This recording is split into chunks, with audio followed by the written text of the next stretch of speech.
Good morning. Good morning. We are Loops and Lapbars International, and today we are here at Walibi Belgium. Yep, for their 50th anniversary celebrations. Yes. As you can imagine, they're 50 years old, and for this year, they've also purchased annual passes.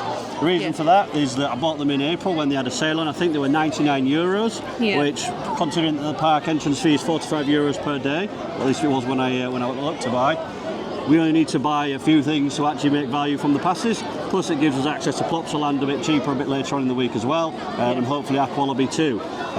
So the intention with this one is we're going to try and get as much done as we can because we're here over 2 days. It is looking like it's going to be busy because there's school trips here once again.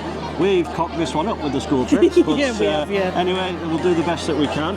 No, it's not entirely sure where we're going to go in first, but you'll see as the video progresses. Yes.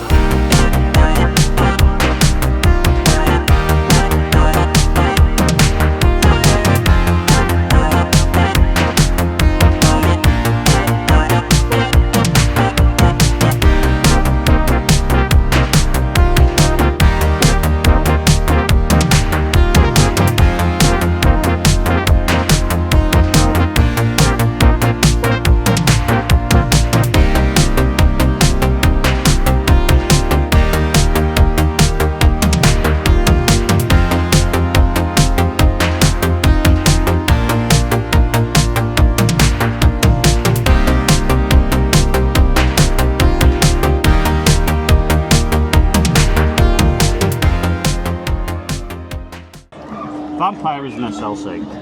Vampire is not a very good example of an SLC. No. But it's fine. Once again, it would be vastly improved by having the vest restraints and the collar restraints. Front row again for us this time around. But you can feel the train behind you trying to rip itself apart. And it makes it somewhat enjoyable. I don't know if I'm a glutton for punishment with these things, but I am really enjoying SLCs at the moment because they're crap, but they're crap in a good way. Yeah, for me, because it's got the extensions added on to the collars, so you've got a bit more padding, which is fine if you're really, really tall or really short. It's not fine if you're really, really tall. But like if you're kind of in that middle gap, I found what was best was to lean against one side, and yes, it was still as knocky. You still got as much kind of jerk, and you felt the ride doing its thing, but you didn't get as much head bashing. To be fair, I didn't. I was holding the camera forward, and I didn't get much head banging at all. My biggest issue was the up and down and left and right of the body, actually, pressing in on the restraints because they're very firm, sort of rubber. They're not foam rubber. They're like sort of almost like tyre compound rubber. Very firm, so you don't really get much in the way of padding from those. Unlike Condors the other day, those restraints would certainly improve Vampire. Other than that, it's nice to hear some theme music in the station, even if it's just a bit sort of basic. It's not like our Vampires theme music, but it's still better than some of the other SLCs that we've been on. Nicely themed station that's sort of Transylvanian, obviously Vampire themed. Yeah. Other than that, there's not really much more to say on it, is there? No. No camera though. No. Shame. I think there was last time. I don't think it's ever had a camera on it. But either way, it's one of the sort of kind of only things to really mention on Vampire. Loup-Garou. Oh yes. Werewolf. I remember when we came here 2 years ago, thinking that it shuffled around a little bit, but it was quite comfortable. Otherwise, quite unremarkable. Because to be honest, I didn't really remember much from it, apart from the fact it shuffled. And we've just come off it, and I still don't remember much from it, apart from the fact that it shuffles and is getting to be a bit unbearable. It's not the worst Woody, it's not Grand National. But no, for me, yes, it is now a bit on the kind of jerky bordering into slightly rough side. But because the seats are padded, because you've got fairly wide open lap bars, it is still more of that as opposed to you coming off it and going, I'm not going back on it because it hurt. and you're Yes. still padded, and it's still comfortable to that extent. And I think it's just now a little bit more unhinged and a little bit more fun because of it. And like I said today, when we were here 2 years ago and we did it for the first time, we did a morning ride. We've just got off this about 20 minutes ago, so it's had all day to heat up and get going, and oh my word, it hauled some round that track. Yeah, I'm in the camp now of it probably is time for an RMC conversion for that. Very much like Robin Hood got. It would elevate Walibi Belgium to the prestige of having an RMC, like Holland's got. But unlike Holland, Belgium kind of deserves it. Holland's already obviously had that, the prestige, and they've obviously got the second RMCs as well with the with Yoy. And I think, but yeah, it was Jeremy I was talking to, and he said it should be RMC'd, and I was sort of defending it, saying that I don't remember much about it, but I don't remember it being that bad. But now I actually agree with him, saying yeah, it probably should be RMC'd. I don't think it should be, if I'm honest. We've obviously ridden Untamed at Walibi Holland, and I've got to say, it's not the best ride.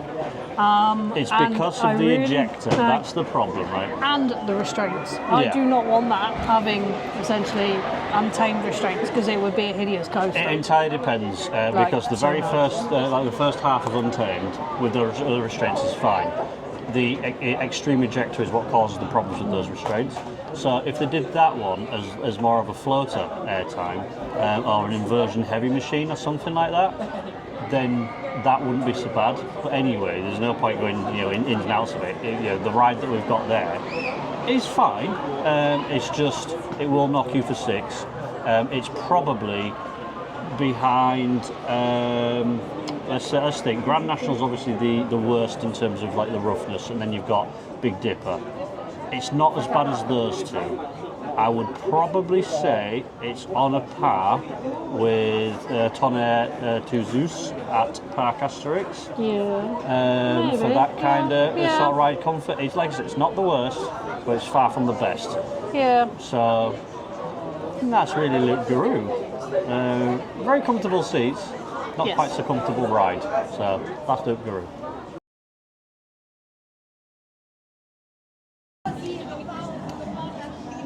Pulsar then. That was delayed, wasn't it? It was.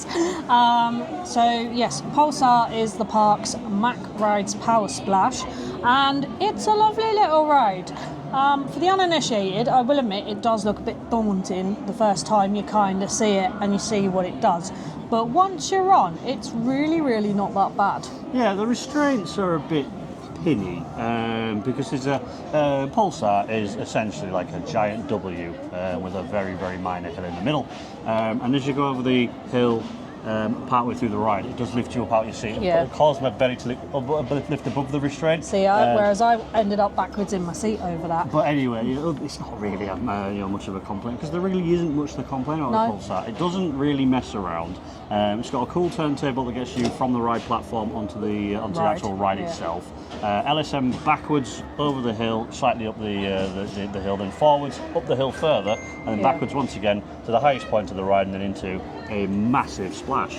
Yes, bit bigger splash than what we had the last time we rode it. Yes, and yeah, I quite like this because it's quite a clever use of technology with a turntable, but also the trough that you do the splash in, you pass through backwards, but it doesn't splash because the trough isn't filled. And by the time that you've gone through it forwards, over the airtime hill and then up the second spike, that trough is starting to fill up. You go up, and then it's full. Then you come down and it splashes again. It's quite cool. It is, and it's like for parks with kind of a big bodies of water in, like Walibi Belgium does have, it's a good use of space as well. Because on land, that would be an absolutely chunky coaster and it would take up quite a bit of space. Stick it on a lake though, and suddenly its footprint is 2/3 less. Yeah, I mean obviously Towers is not going to get one of those, but it would fit quite happily in front of the Towers on the lake. Yeah. But sitting over bodies of water is what makes that ride, because obviously with the big splash it needs somewhere for that water to go. Yeah. Other than that, I quite like the design of the boats. It's got sort of a decently themed station where it's based on electrocution and like the actual pulse. I thought Pulsar was to do with music. but it's not. It's to do with heartbeat and rhythm, which is quite so cool. basically kind of some electrics have gone wrong in the docks, and that is why Pulsar's doing its thing and going a little bit doopy. Or something like that. It looks like it's designed to do that, but we didn't really have time to sort of stop and look at the story that was going on in the queue line because it was moving quite quick. So it's pretty much Pulsar, isn't it? It is, yes. Calamity Mine is a Vekoma mine train, and it's probably not as comfortable as you'd hope, but it's just about as rough as you'd expect. Yes. But it's rough in a good way. It is. It is a lovely little ride. Got 2 lift hills, depending on where you are in relation to where you're sat in the train. You might get a couple of splashes from the splashdown as well. And yeah, it's an incredibly pretty ride. They have properly thought about that mine train going in and the terrain it's on, and they've used that to their advantage. And I've got to say, Calamity Mine is on a par with Colorado Adventure at Phantasialand and La Train de Mina as well at PortAventura. In some ways, I can kind of agree with you. Although Tren de la Mina is a different ride type.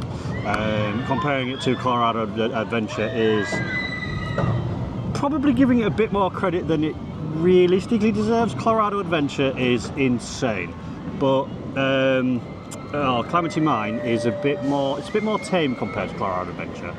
But it's definitely more thrilling than, say, the likes of Ruin Mine Train at Alton Towers. Yeah. As you say, it is very well themed. It's just a series of helixes and the occasional bump here and there. It's not smooth by any stretch of imagination, but it's not rough to the point where it's like it's uncomfortable. It's rough because it's a runaway mine train. And that makes sense. It's in keeping with the theme. All the time we've been here, because this is our second day, and we have ridden it 4 times now, I think it is. And each time it's not really changed all that much. But they've always been running 2 trains, and it's been quick loading, 20-minute queues, absolute maximum. Sometimes you're just walking straight onto the station platform though, which is really nice. And what's been interesting to see, and we have yet to confirm it, but we believe we've actually seen a beaver. It's either a beaver or some form of large rodent, but we saw it swimming around in the little lake, and we didn't see enough of it to go, that's definitely that. It ducked under the water before we could sit there and confirm that it was a beaver, but for all intents and purposes it did look like a beaver. Last time we were here the place was absolutely brimming with frogs. And now they've got a few baby moorhens in there as well, so it's quite a nice little area, and there's a nice little raised section above the station as well that you can go and you can sit and watch the whole platform. The whole train doing its thing. So that is Calamity Mine.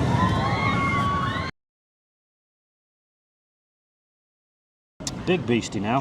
Yes, Conda. And last time we were here, it was not my favourite roller coaster. But now it is your favourite, isn't it? It's definitely your favourite. No. I found it had too much ejector time for my liking, and it's just that cusp of getting into my upper echelons of, right, okay, that's a bit big. But yeah, this time round, once again, it was smooth. I will give it that. I gave it that last time, and I'm going to give it that again. It was a bit better than I remember it. The ejector airtime hills, especially the 3 at the end, weren't as bad as I remember. So that was nice. As we were coming out of the station, I kind of remarked that we probably thought they were a bit too much last time, but we've since then ridden Untamed, and Untamed has kind of shown you how ejector airtime can be a bit too violent, whereas Conda's is just touching being uncomfortable. At least for me, and obviously for you as well. Those 3 ejector air times at the hills at the end could take a leave. The rest of the ride though is absolutely fine. Do really quite like the first drop and the airtime hill that comes immediately after that. After that, it's got a nice pace to it, going into the non-inverting Cobra roll, smooth as butter, and then it's like whippy transition from here and there, taking up speed, quite comfortable. Quite well themed as well. It's got a nice themed station. The station, the plaza it is in, is really, really well done, and I do like that about Conda. And what's nice about Conda as well, as I mentioned last time, I don't think we're going to ride it this time around, is Condola, which sits next to it. It's just a very, very simplistic gondola ride, as you'll have seen here. but it's nice to give it some support. And I don't really sort of feel like it keeps in theme with Conda, because it doesn't really have any sort of big scary vibes to it. It really is the opposite end of that scale. But Conda is fine. Conda is absolutely fine.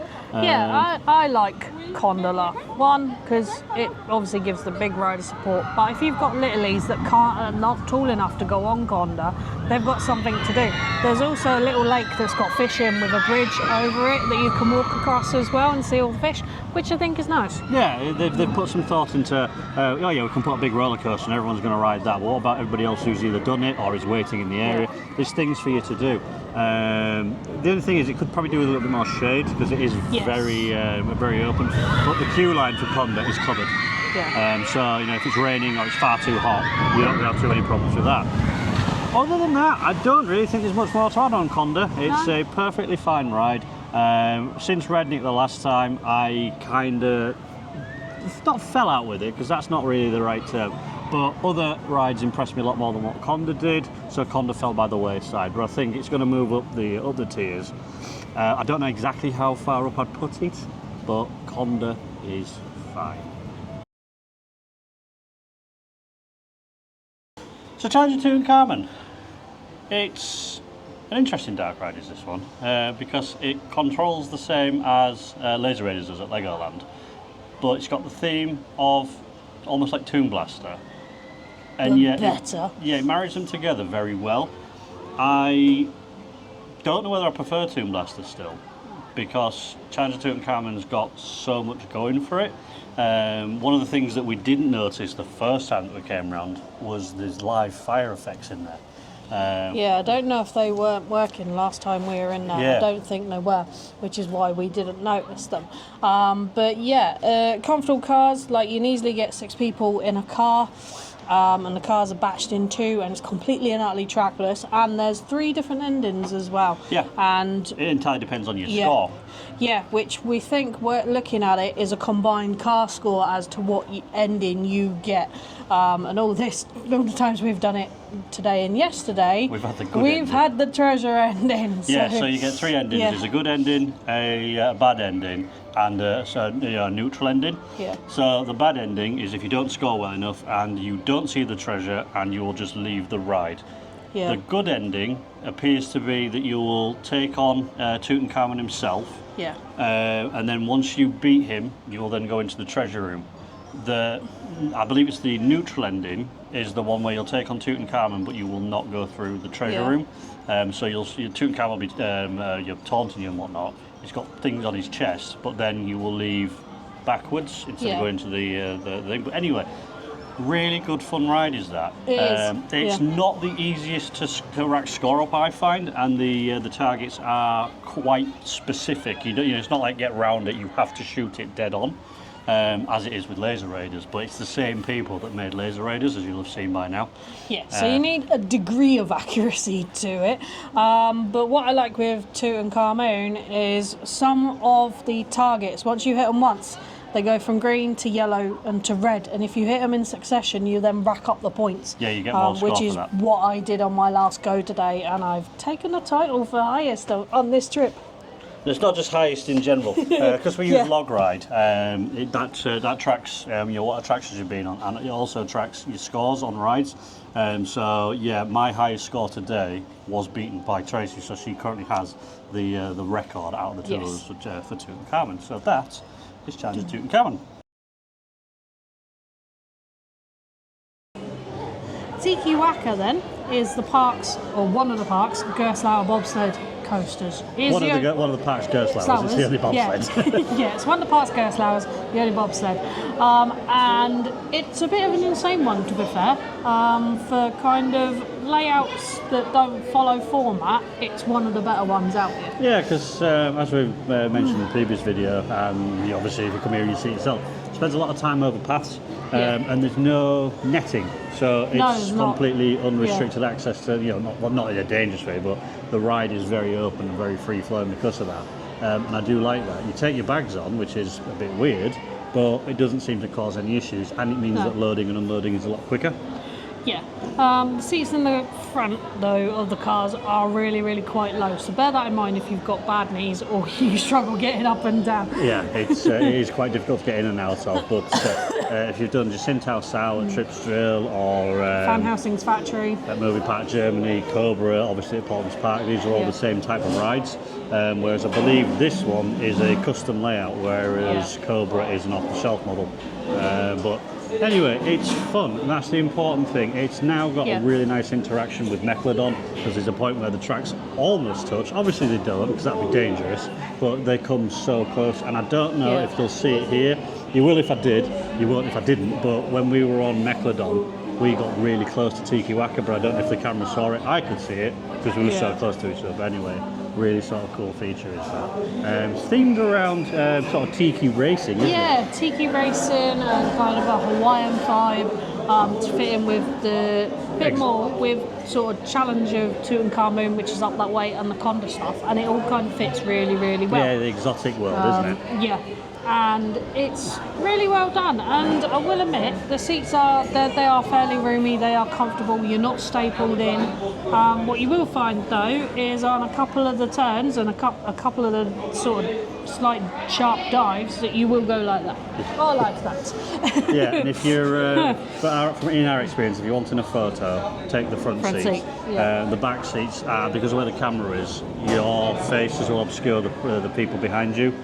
Which is a bit of a shame. They could do with raising the camera up a little bit so it looks down on the train or the whole car, so everybody gets a photo on that. But other than that, Tiki-Waka is absolutely fine. It's a wonderful little coaster, and I quite like it. The other thing is, it's probably the longest queue out of all the rides at the park, because it just, with them being four-seater trains, they can't get as many people on it. But they get people through because you're taking your bags on. So it's Tiki-Waka. Megalodon then. This was one of the draws that we come back to Walibi Belgium this year, along with its 50th birthday. And I've got to say, for a new coaster in an area that they have massively done over, it's not quite phenomenal, but it's not far off it in my opinion. It's a brilliant little coaster. Yeah, I don't know really what to kind of say. It's a family coaster. It's a Go Slow airtime, a prototype airtime machine, I believe it's called. And it's similar to other rides that we've done, but different enough to differentiate itself, because it's entirely launched, LSM launched, and then 2 boosts, themed around a mechanical shark. And the story is done really quite well, because the idea is that it's a brother and sister who find that the area they live in, Dockland or Dockworld, is a bit boring, so to spice it up a little bit, they, as inventors, cross a shark kind of like with a speedboat, and that's what Megalodon is. And you go for boat rides out in the bay, and it's never made out to be anything other than a ride. It's not made out to be like some form of fantasy or anything like that. It's not. They never mention roller coaster. They always refer to it as a ride. Yeah. But you know they're talking about the boat ride and not the actual roller coaster. But you know they're mentioning the meaning of the roller coaster. So it fits really well. Anyway, the restraints are incredibly comfortable. The trains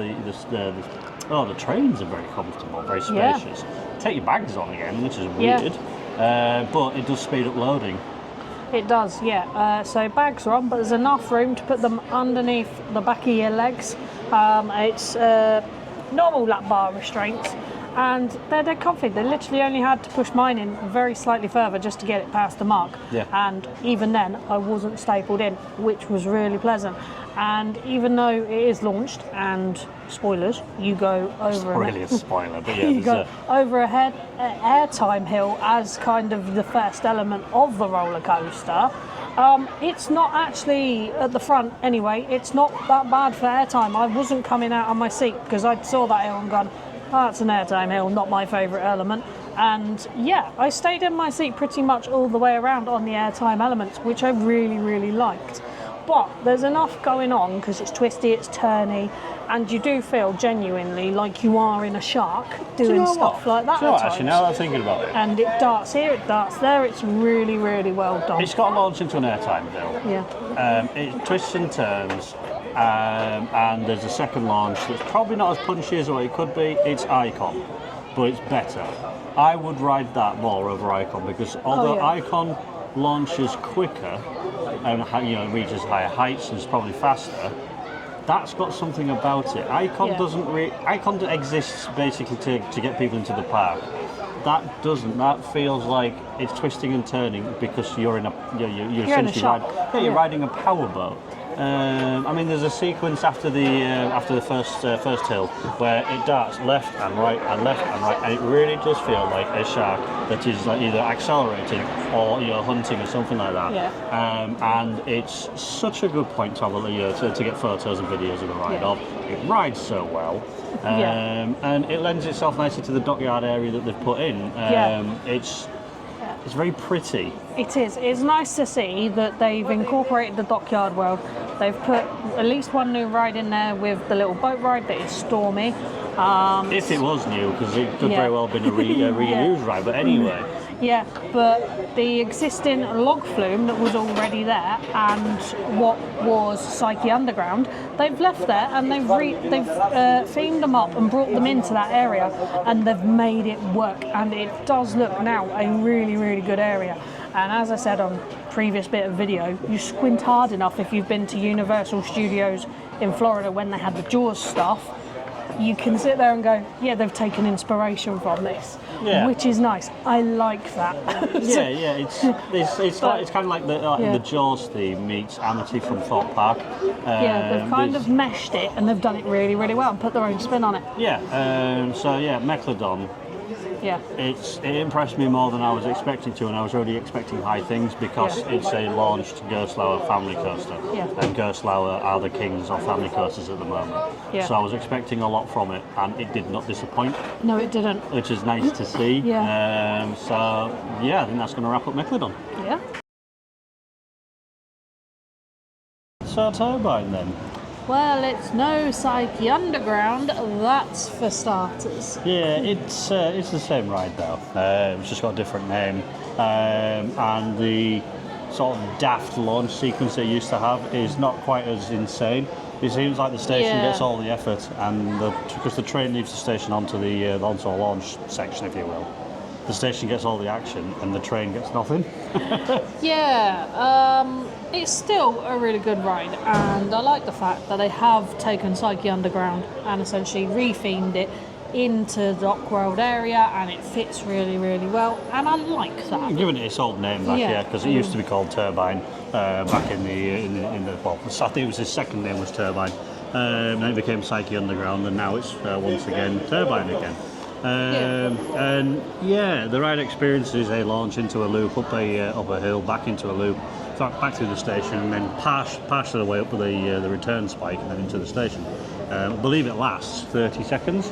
It's really not a long ride, but the seats are comfortable. Had no issues with the restraints on that one, did we? No, and the trains look to be new, we remarked on. I don't believe the trains are new, but they have remodelled them, because the Psyche Undergrounds kind of look like crazy sort of taxis, whereas these ones look a lot more rustic and sort of forgotten metal, if you will. So they have obviously changed that a little bit. But other than that, did prefer the sort of daftness of Psyche Underground. Psyche Underground kind of got you in just like, ooh, what's going to happen, poof, there's the launch, kind of thing. But other than that, it's Turbine's absolutely fine. And Turbine's one of them rides that if you've got slightly smaller kids and they're wanting to start on boomerangs and kind of find their feet with them, it's the perfect kind of start a boomerang. Because it's in the dark, you can't see the height, and it's over and done relatively quick. So if they're on that kind of cusp of wanting to try it, get them on this before you get them on the bigger stuff. It's not quite as insane as a Vekoma boomerang, whereas this one, it's not actually a boomerang, it's a shuttle loop. But a shuttle loop is not quite as intense because there's obviously not quite as much going on as what there is on a Vekoma boomerang. But that is Turbine. Yes. fun part. It's a lovely little junior coaster. It is. If you've been on Farmyard Flyer at Poland's Park, pretty much same model. Just a little bit longer, yeah. Yeah, just a little bit longer. And obviously slightly differently themed because it's here at Walibi. Yeah, they're both sort of aeroplane themed. Poland's Park's one obviously takes a sort of a barnstorming kind of approach. Yeah. Farmyard sort of crop dusting. That's the way I was looking for. Whereas this one is about postal delivery. It is, yes. And the only thing to mention about that one is it vibrates. Yeah, it does a little bit. It feels like one of the wheels is rubbing or something like that, but it's far from distracting or anything like that. It's got a nice little photo on it. Other than that, it's quite a pleasant little introductory ride for kids because it's not too much, it's not too big, it's not too small. It's just enough. It is indeed what's just nice enough. about Fun Pilot as well is that all the fence posts are kept in good condition. Yeah. It's all clean and tidy, Yeah. which is something that can be said for a lot of Belgium. There's some things that could probably do with a bit of an update, but everything else seems vibrant and colourful and looked after. Yeah. But we'll go into that towards the end because that's Fun Pilot. And then there's Popcorn Revenge, which is absolutely bonkers. Yeah, it's almost as if they've said, right, we want something that's interactive but fun, and it doesn't really matter if you rack up like scores or not, because there's so much to look at with the set design and with all what you're shooting at as well. You can't not get score because there is just that much going on. Yeah. What I like about this one, once again, it's a trackless dark ride. The vehicles will intermingle with each other and cycle around. You're never going to collide with each other, but it's just so interesting sort of watching them do that. Yeah. Once you're batched off and into the first screen, because it is all screen based, you'll then move into sort of a central atrium of where there's different cinema screens. And in that central atrium, there's little screens with I don't know exactly what it's called, but the head of the popcorn army, sort of taunting you. But behind that, there's actually another screen you can start shooting as well on there. You then move into one of, I think there's three different screens in there, and then a final set piece at the end. All in all, it takes about 3 minutes, but in that time you'll be shooting, Avengers that are made out of popcorn, ghosts, and basically anything from pop culture that's in popcorn form, and it's just daft. It is. It's daft, and it's one of them kind of from the outset, because it's in the Karma World section, which is the Indian section. And you're looking at it going, I can get behind the cinema theme and the Bollywood theme, and it's really, really good. And then you walk into it and you start seeing like different movie posters that have had popcorn essentially. Like Corn of the Rings and Avacorn and I can't remember what 007 was. I think Tyconic, I think, was one of them. But anyway, they've kind of like that, and you're going, right, okay, there's a bit of a mishmash here, but then you realise actually, if it's in the Indian area, because it's a mishmash of stuff, it works.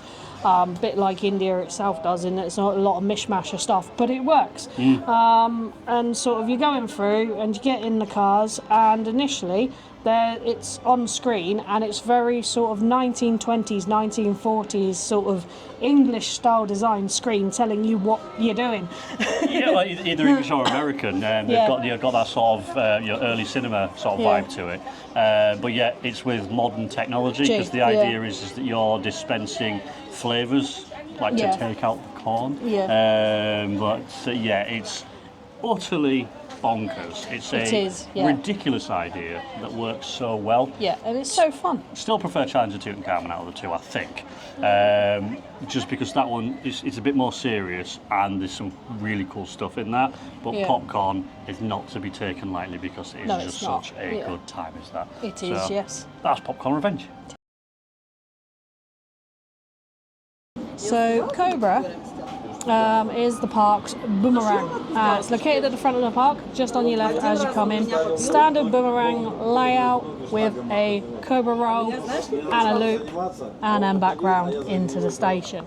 And unlike a lot of boomerangs, one, it's a bit comfortable, and two, actually takes both elements with a bit of speed and a bit of force behind it. compared to others, I feel. I disagree. I think they all ride very much the same. I feel like Cobra rides very similarly to Wipeout, rides very similarly to Boomerang at Belawade, rides very similarly to Speed of Sound at Walibi Holland. You know where I'm going with this. I feel like all the Boomerangs ride the same. The only difference is that two of those have standout trains. One of them being Speed of Sound and the other one being Wipeout. This one still has the original Vekoma bucket trains, I think is what I'm going to refer to them as going forward. Because you get in and then you're down here, you're keeping out the train sort of thing. And the restraints are massive. Yeah, the restraints are massive, and I must admit, it's literally for people that are on the short side at least, it's G-force that essentially holds you in. Like, there's a good, when I sit in them trains, there's a good 3 inches between my shoulder and the starting point of the restraint. Yes, it's down here on my front, but as for my shoulders, there's nothing there. And it's literally G-force that keeps you in that ride all the way around. As with all the Boomerangs I just mentioned there, they all hold very good force. They do, yeah. I don't know without actually checking, but I wouldn't be surprised if Cobra pulls the most force out of all the roller coasters here. Because yes, Honda's taller and faster, but I feel like Honda is more refined. So obviously it's a lot newer than what Cobra is. The Boomerang design is a very, very old design. So it does feel like it takes things very fast. But it's not too fast. It just gives you raw thrills. Yeah. And it doesn't mess around with that. As we say, you're out the station into the Cobra loop, and then back on yourself in what feels like no time at all. So it's not one of those that I want to be queuing a long time for, because there's not a lot to it, but you do get a lot of bang for your buck with them. So, you do, yeah. And it bulks out the India area of the park rather nicely as well. Yeah, because other than that, there's not really too much in the Karma area. I think it's called Karma World. So that's Cobra. So now we've done the roller coasters of Walibi Belgium. We're going to talk about the flat rides. More so the standout ones, as well as touching on the littler ones. Starting off with Buzzsaw, which is the Huss top spin that the park's got. Very similar to Toxicator, only it has stadium seating and it's not suspended, so your feet are on a platform. The restraints on this are the sort of killer out of it though. The cycle is decent, but it's let down a little bit because the restraints really do sort of hold on your shoulders. They could do with being slightly bigger so they sit over you and you can hold on properly, whereas I was on there and I was being held in place by my shoulders, and that wasn't most comfortable. But as with all top spins, it looks great off ride. It does, yeah. It's got the water jets, they're all working. Really pretty. Very pretty waterfall that comes down from the front of it as well. Yeah, so Buzzsaw's lovely. So is Dalton Terror though. Dalton Terror's another one of those nice rides. It is. It's the Park Sinterman Drop Tower. Very similar to Apocalypse at Drayton Manor. When we were here yesterday, it had all 5 sides running, which was an absolute treat to see, because we'd never seen that one before with all 5 sides running. And yeah, depending on where you sat, you're either going to get views inside of the park or views of Calamity Mine, which is the mine train, and outside the park as well. But yeah, it's quick. It does what it does, and it does it well. It gets you up there quick, it drops you quick. It's a rather little thrilling fun, and the park have leaned into it by saying it is terrible thrills. but there's no stand-up towers on this one. It's all sit down, which is fine because it means you don't have to mess around with loading and whatnot. It is quite a quick to load attraction. And then moving on to Raja River, which is the park's Rapids ride, and we tried this today for the first time and got very wet on it. Yes, it was one of them that we're going to get wet on it. No, we're going to be fine, Trace. No, we're going to get wet. And lo and behold, I was right. We come off soaked to it, to the extent that Dave today had to go get a new t-shirt instead of me. Yes, which is why you'll probably notice that throughout this video the t-shirts have changed quite so much. It's been filmed over 2 days, so obviously we've got different clothes on for different days, and obviously got soaked as well. And then the final one that we're going to talk about on here was Flashback, wasn't it? Yes. We've not done it this time around. No, we haven't. But last time we did do it, and it was okay. It got a nice backwards section, a cool tunnel sort of thing. But and you get a little bit wet on there, but you don't come off soaked, which is nice. It just never lined up with when we felt like going on the water ride. So that's why we didn't do Flashback. So it's still worthwhile visiting. Yes. We just didn't do it. Yeah, bring a spare set of clothes for Raja Rapids. Definitely, it was worthwhile doing that.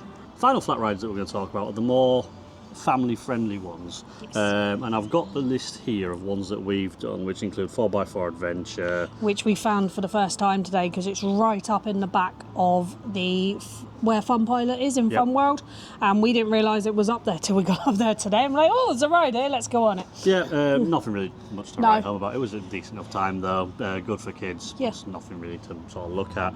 Grand Carousel, same, it's a carousel. It does play music through speakers. It sounds does, the part. and it is quite, for a carousel, it's quite a slow one, which is nice if you've got kids that are apprehensive about going on it, but I would hopefully like to see Walibi over the close season, maybe give it some TLC, because it does need it a little bit. The paint's fading in a lot of places, and it's just not looking its best. Yeah, could be a little bit better. Yeah. And then there's Melody Road, which is a little car ride. Yeah. Very similar to the 4x4 Adventure. Not really much to look at, but that I don't feel like it needs it. No, it plays a little tune as you go around, and yeah, it's just a nice little 2-minute sit down. Yeah, Is that one. and the nicest thing I like about Melody Road is it goes right under Loup-Garou. Yeah. It doesn't actually go under it, but it's so close to it. Yeah. So you can get some decent views of Loup-Garou, because otherwise that ride is kind of hidden away. Then there's Octopus. Which is a satellite Trabant style ride, and I found this one to be quite tame. Yes. Yeah, it's nice. You get on and it does its little spinny up around in the air, and then as it comes into essentially land, as it were, it does a bit of a quicker spin on the bottom, but it's not essentially too much. Yeah. Like when it started spinning, because I was backwards, I was like, all right, this is going to make me feel bad, but nope. Literally 20 seconds later it was done and it was all good. Yeah, the cycle on that was just right. So that was Octopus. We did skip Palace du Genie, which is a Vekoma Madhouse. I remember it being one of the better ones, but I am fed up of riding Vekoma Madhouses now. I did try to get him on it, people. I did try. But we wouldn't be able to show you much inside there anyway, and all Vekoma Madhouses ride the same. It's just the stories that go with them. Some are better than others. Feng Shui Palace is the one that stands out for being the worst. But then you've got... But cheesy. you've got Drayton Manor's The Haunting, Hex, this one and whatnot. Haunted House Monster Party. They all have the same mechanisms. It's just that the stories are a little bit different. Some stand out better than others.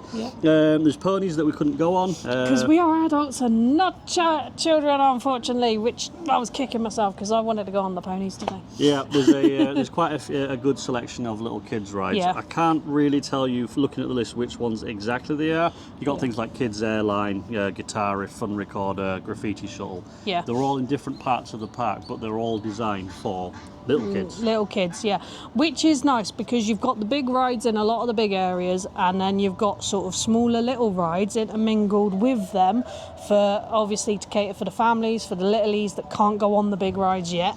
But then they've got Fun World, and just off of where Silverton is in essentially the Wild West area, there's also a little kids area dedicated little kids area around there with kids rides in as well, which I think is really nice and it's really well done. Did you mention Silverton? Because we'll talk about Silverton as well, which is a technical park swing around, and I like these. They seem to be getting better. Every single one that we've done. The Hansa Park one was lovely, and then we moved on to the one at Tripsdrill, which was better themed, and then you've got this one which is even better themed. There's a little button on there that you can press to activate smoke. So the premise is that essentially you're in an kind of original Stephenson's rocket style train. Yeah, it's a steam train that runs on snake oil for all things. And you obviously, as the ride goes around, you can control the car swinging in and out, but you've also got smoke that you can press and also a little horn, so it toos like a train. It's absolutely, I loved it. It was brilliant fun. Silverton is probably the best of the properly family attractions that they've got here. It's very well themed, it's very well executed. I really quite enjoyed that. We also had a good time on Choo Choo Express. We did, and this was made by the Ride Op, and unfortunately he didn't have his name tag on, or if he did it was covered by his jacket, but he was absolutely lovely. He couldn't. I think he'd got to that stage in the day where he was a little bit bored. So when we come on, it was like, yeah, I've got people on my ride. And it was because of that, absolutely brilliant. We had a brilliant time on Choo Choo Express. Yeah. Even though it's a kid's ride. It's a kid's ride. It doesn't do anything really, but No. yeah, it was pleasant enough. Which rounds out, I believe, all of the flat rides that we've done. It might be a few we've missed, but that's because they didn't really stand out. Yes. So that'll leave us for the flat rides. Yes. Before I go on to the wrap up, there's food to talk about, Yes. as well as staff. We'll go into that as well.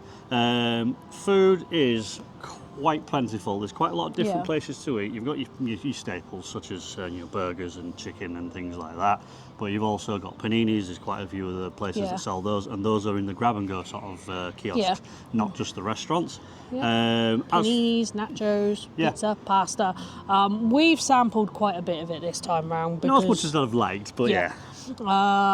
And yesterday we both had chicken tacos for lunch, which, to be fair, they say chicken tacos, they are more like a burrito if we're completely honest. But they were delicious. Absolutely tasty and quite filling as well. So that was them. Then today for lunch. 4 cheese pasta, didn't I? 4 cheese penne. Yep, with more cheese than enough cheese to give you nightmares. And I had a little individual margherita pizza. Now, the pizza itself was probably about 8-9 inches, but it was a decent size, and it was only mine was €8. I think yours was 9, wasn't it? Yeah, I can't remember exact prices. I'll put them on screen here anyway. But there's those, and then the only other thing that we had was nachos at the end of the day. Those were, I felt like they were a bit pricey for what they were, but that's not a terrible thing to do. No. I would have liked to have tried some more sort of things, and it would have also been nice, I suppose, to see a restaurant here, because there isn't really a restaurant as such where... No, there are little restaurants dotted around the park that specialise in one thing or another, like the one in the Indian section specialises in curries and stuff. The one in the Africa section is chicken. But they're more like McDonald's and KFC. There's no sort of restaurant that you could go in and sit down and, there's no table service or anything like that, for your more expensive meals, which is fine. It doesn't necessarily need that, but it's just something to be aware of. There's quite a lot of fast food here, which, people come to the theme park, they want fast food and kind of thing. Well, exactly, yeah. But the food that we've had has been tasty. Them chicken tacos, because we found out that they are French tacos, not Mexican tacos, are definitely something I'm going to be making at home myself. Yes, and on the drinks front, the drinks around here are plentiful, and you've got a couple of options. You can buy bottles of drink like Sprite, Coke, etc. for like £3.80, I think it is, €3.80, or you can get refillable drinks. Now, in the refillable drinks, you can have your post mix like your Coke, your Fanta, etc., and you get a souvenir cup. Now, you pay an extra €1 initially for the cup, but if you return the cup, you get that €1 back, or you can keep it as a souvenir. Which is what we've done. Which is what we've done.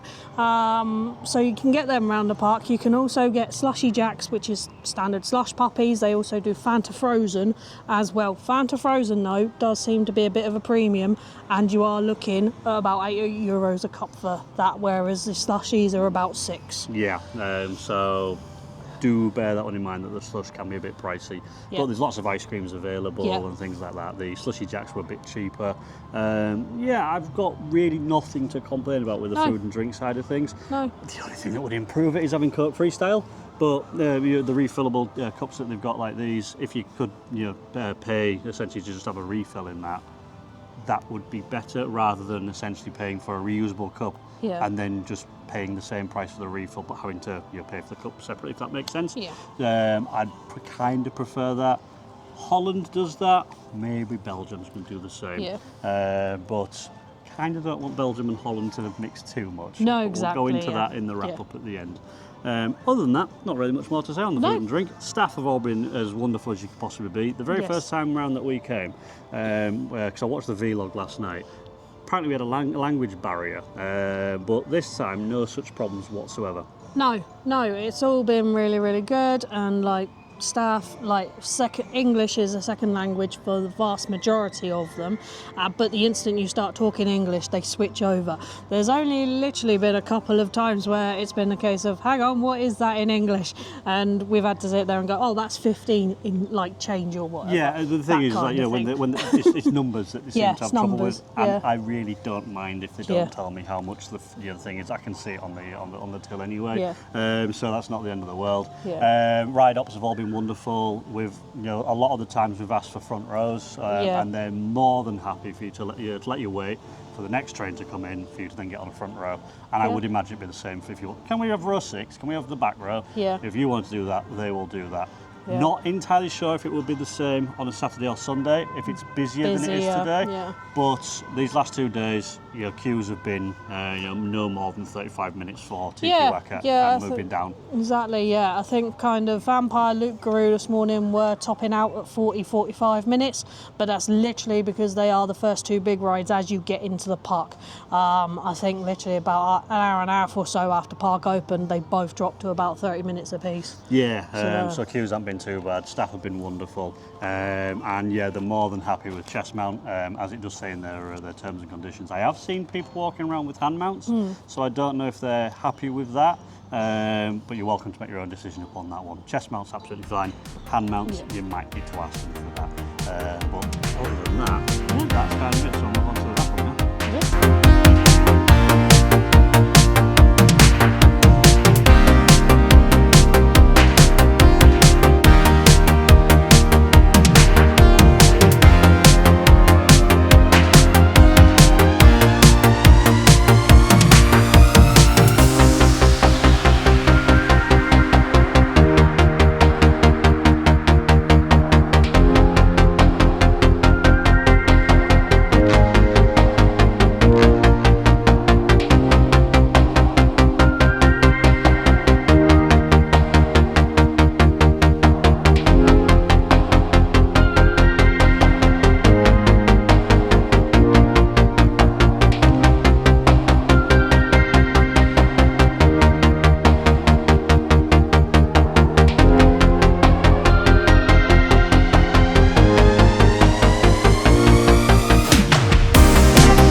So we're back at the hotel now to do the wrap up, and just for filler, this is the Novotel Wave, which is literally just up the road from Walibi Belgium. It's an 8 to 10 minute walk, literally up a road, straight directly across from the hotel entrance, and it's easy enough to follow. You'll see a bridge that looks like it's got a train that says Walibi Belgium on the side of it.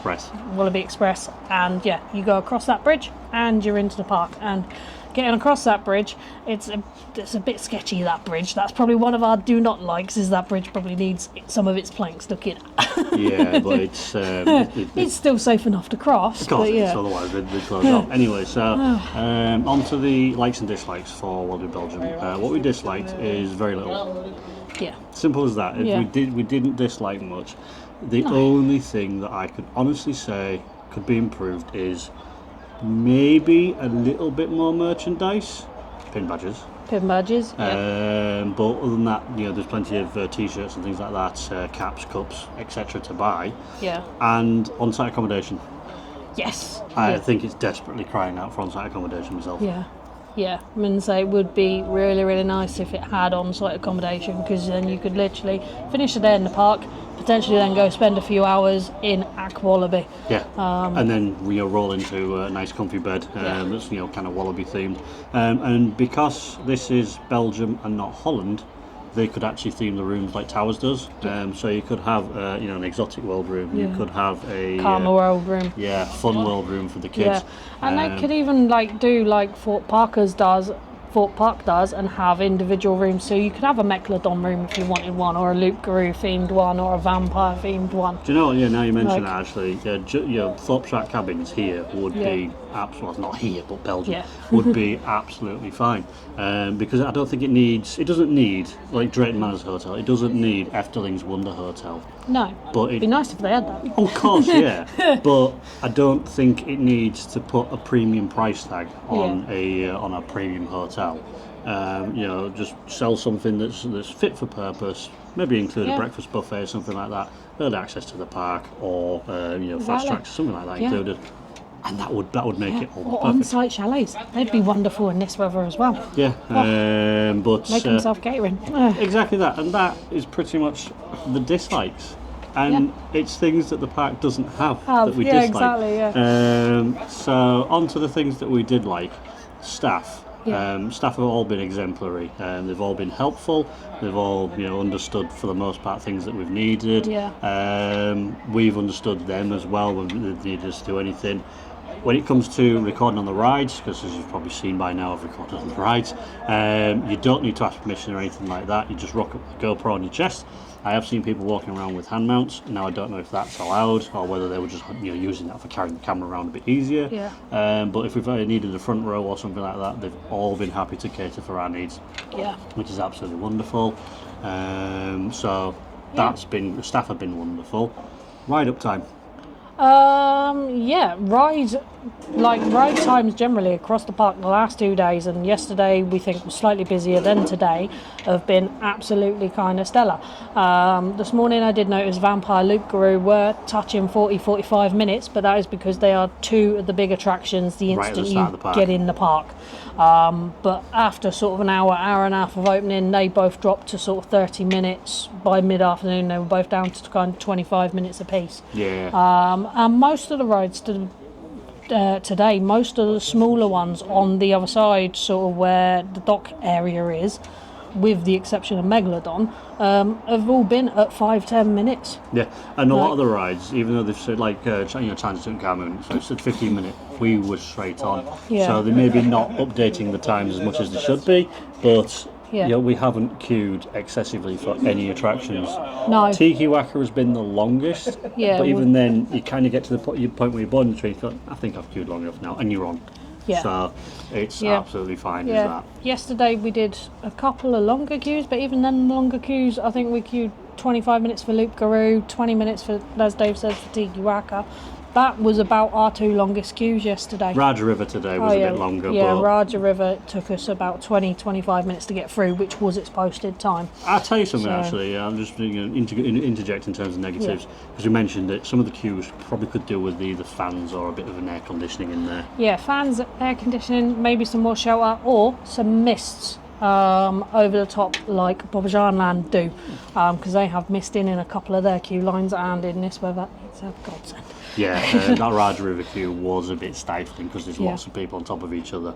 But it's I don't know how Belgium. I don't know how Belgium's weather is. If it's like the UK, you probably need fans and misters for literally 2 days of the year. Exactly. But so ride time's been great. Ride up time's been wonderful. The only issue that we've seen throughout both days was that Megalodon had a bit of a hiccup where it looks like, and we're not entirely sure, but someone's bag had fallen off and got caught on the track. There were two bags on a same section of track yesterday that we saw. So they closed the rides, got the bag off, literally ran testing, and it must have been back up and running within kind of 20 minutes of us seeing the really skinny tech guy, who obviously drawed the short straw, get up on the coaster and get the bags off. I think it was down for all in all about an hour, because I did see it on the app that it temporarily closed, and by the time we'd got to see it, we could see that there was stuff on the track, which kind of hope that they would implement something that means you don't have to take your bags on the attractions, but for me, I've not struggled at all with getting bags on and such, so kind of actually better than Efteling in some regards, because both Python and Joystein de Draak, they're not the most spacious, whereas every attraction here that you have to take your bag on, there's got plenty of room for that. So that's that. Merchandise has been absolutely fine, as I say, apart from the need for some pin badges. You would like to see some pin badges, please, Wallaby. Other than that, the only sort of thing to really sort of compare it to is it better than Holland? And I think it's miles better than Holland.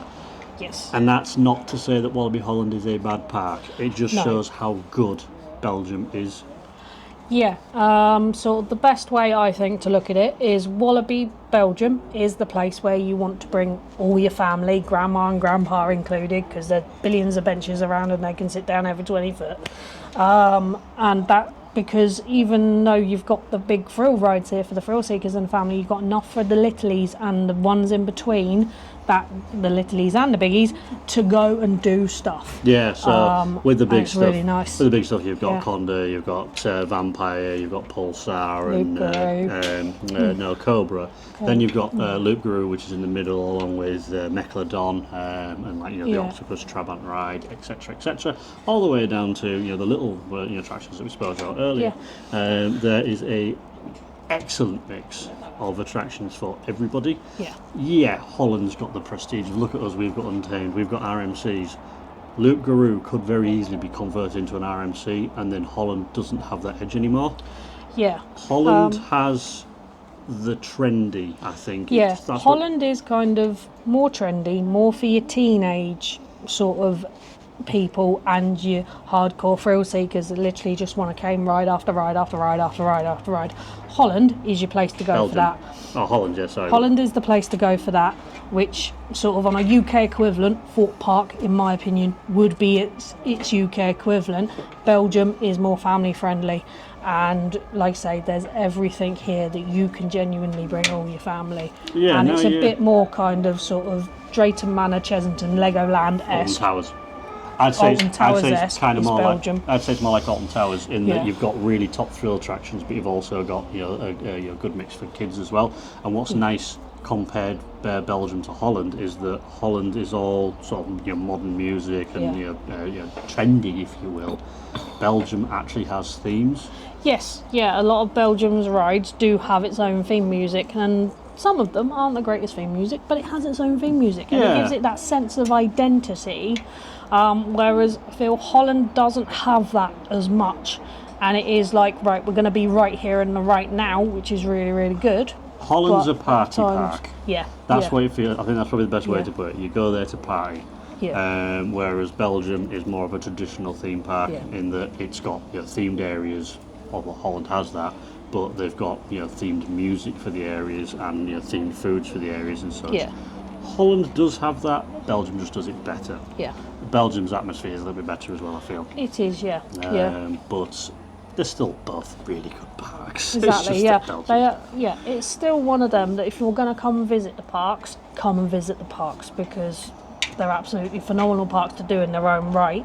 But if you've got like a mixed demographic, then that's just something to be aware of. But if you had to pick one of the two, maybe pick Holland if you really, really want to do an RMC, either the single rail or the hybrid. But if you want to come and do a European park and it not necessarily be as prestigious as Efteling or Fantasieland, and you want something that's maybe a bit quieter, this is easily the best one to advise. Plopsaland's good, but this has got a lot more for everybody. It has, yes. That's why we can highly, highly recommend Walibi Belgium. And I believe with that, that's going to bring us to an end of us waffling, however long we've been waffling for Walibi Belgium. This has been Loops and Lapbars International talking about Walibi Belgium. Yes, I'm Tracy, he's Dave. I certainly am. Thank you very much for watching this. I hope this video turns out as well as it's theorising in my head anyway.